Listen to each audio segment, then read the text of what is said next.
Sou peregrino aqui, em terra estranha estou, no reino. Bem-vindo ao podcast Estrangeiros e Peregrinos. A mensagem de hoje será apresentada por Dennis Allen. As palavras de Jesus na cruz são de grande importância para compreender a missão do nosso Salvador. Cada semana estamos refletindo sobre uma das expressões das 7 coisas que Jesus falou enquanto estava na cruz. Jesus revelou seus pensamentos na cruz em 7 expressões. Pai, perdoa-lhes porque não sabem o que fazem. Hoje você estará comigo no paraíso. Mulher, eis aí teu filho, eis aí tua mãe. Deus meu, por que me desamparaste? Tenho sede, está consumado. Pai, nas tuas mãos, entrego o meu espírito. Hoje nós vamos refletir sobre a segunda destas expressões de Jesus. Hoje você estará comigo no paraíso. Jesus foi crucificado entre 2 criminosos que mereciam o castigo. Lucas 23, versículo 41, um deles disse: a nossa punição é justa porque estamos recebendo o castigo que os nossos atos merecem. Mas este não fez mal nenhum. Nessa circunstância, pessoas zombaram de Jesus, inclusive os ladrões crucificados com ele, zombaram dele. Acharam até algum prazer em ver o sofrimento desse homem inocente e justo. Mateus capítulo 27, versículo 44 diz: também os ladrões que haviam sido crucificados com ele o insultavam. Mas em algum momento, houve uma mudança no pensamento de um dos dois, que até repreendeu o outro. Agora vamos voltar para Lucas 23 e ver melhor o contexto daquele comentário que nós merecemos esse julgamento. Lucas 23, começando no versículo 39, um dos malfeitores crucificados blasfemava contra Jesus, dizendo: você não é o Cristo? Salve a si mesmo e a nós também. Porém, o outro malfeitor o repreendeu, dizendo: você não ao menos teme a Deus, estando sob igual sentença? A nossa punição é justa, porque estamos recebendo o castigo que os nossos atos merecem. Mas este não fez mal nenhum. Ele repreendeu essa atitude errada de zombaria e depois fez um pedido importante, realmente pedindo que Jesus salvasse, mas no sentido correto.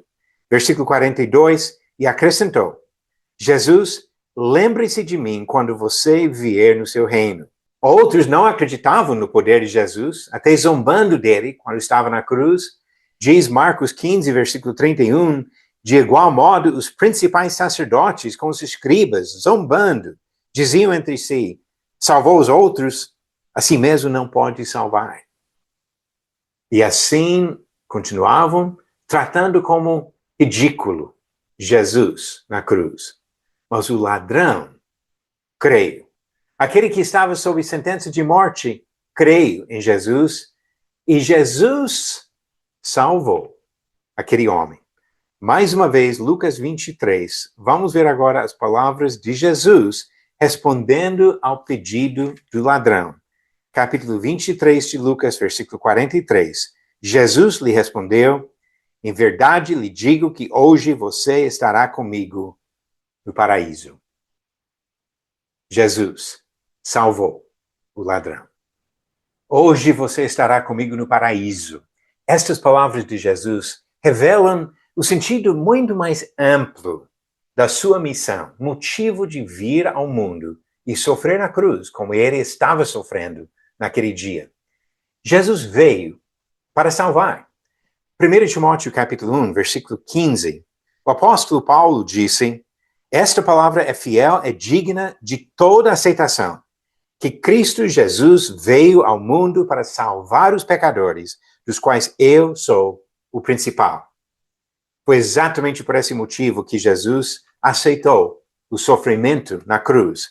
Voltando para Mateus capítulo 26, quando ele estava com os apóstolos, algumas horas antes da sua crucificação, participou da Páscoa e instituiu a ceia do Senhor.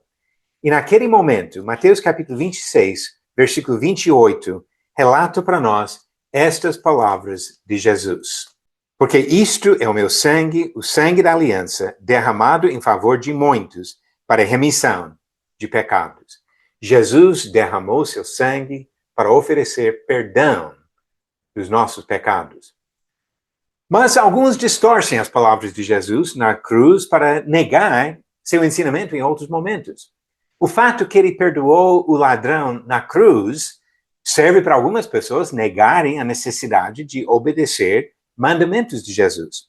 Foi depois disso, quando ele estava dando orientações sobre sua nova aliança, que ele mesmo disse em Marcos 16, versículo 16, quem crer e for batizado será salvo, quem, porém, não crer será condenado.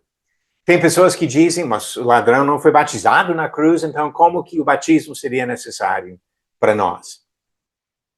Jesus perdoou o pecado de várias pessoas durante sua vida de várias maneiras, simplesmente falando, em várias situações. Mas o que ele falou para nós nessa nova aliança era a necessidade da fé e do batismo.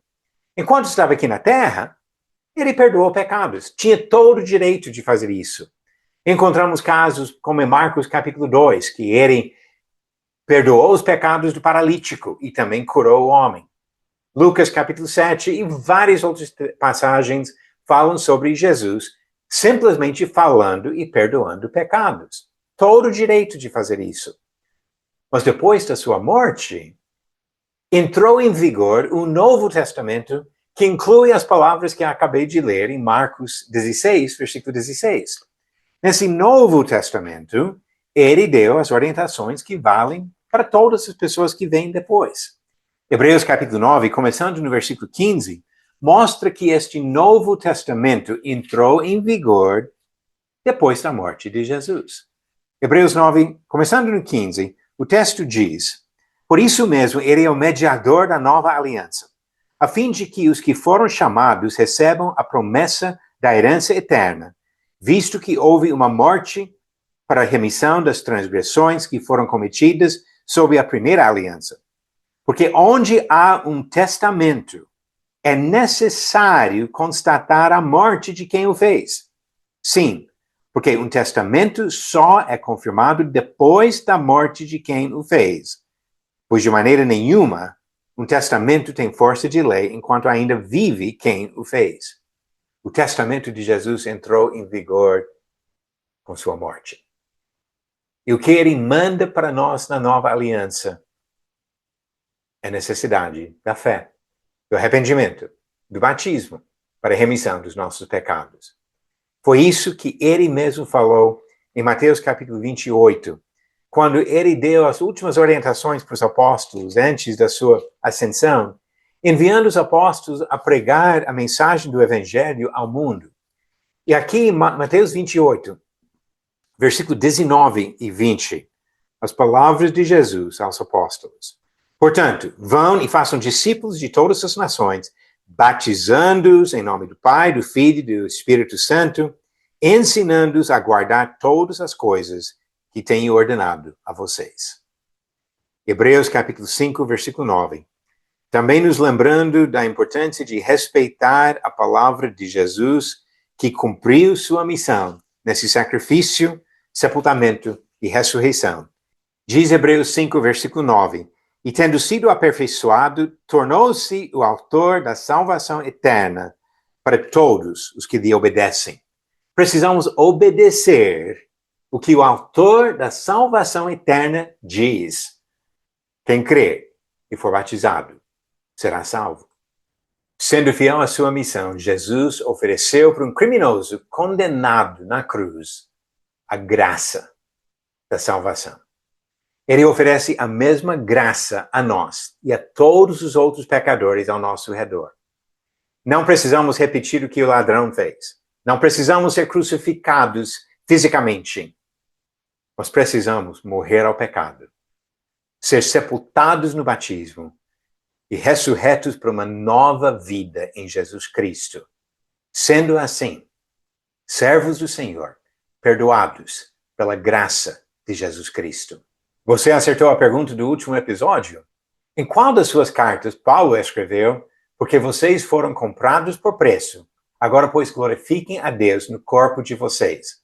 Alternativas: Romanos, 2 Timóteo, 1 Coríntios ou Colossenses. A resposta certa é de 1 Coríntios. Essas palavras vêm no capítulo 6, versículo 20, daquela primeira carta de Paulo aos Coríntios, nos lembrando que vivemos para glorificar o nosso Criador. E a nova pergunta de hoje: Josué foi enganado e fez um acordo indevido com qual povo? Alternativas: A, os Moabitas, B, os Amalequitas, C, os Midianitas ou D, os Gibeonitas. A resposta no final do próximo episódio. Nós não fomos crucificados numa cruz romana como aquele ladrão. Mas nossa salvação depende da graça do mesmo Salvador que levou aquele homem para o paraíso. Nós precisamos da graça de Jesus Cristo para viver eternamente na presença dele. Obrigado por nos acompanhar nessa jornada pelas Escrituras. Volte amanhã para ouvir mais uma mensagem do podcast Estrangeiros e Peregrinos. Seguimos pelo mundo a viajar.